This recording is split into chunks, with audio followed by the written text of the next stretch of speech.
Full చాలా పెద్దండి.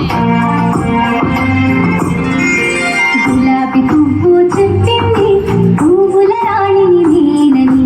గులాబీ పువ్వు చెప్పింది ఏమని ఏమని పువ్వుల రాణిని నేనని.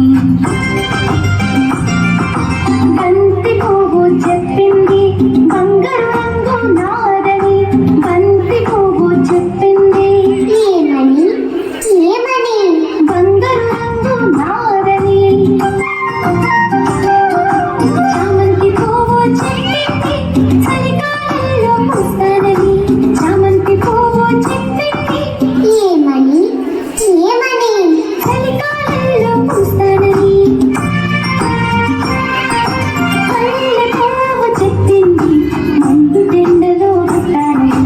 పల్లె పువ్వు చెప్పింది ఏమని ఏమని మండు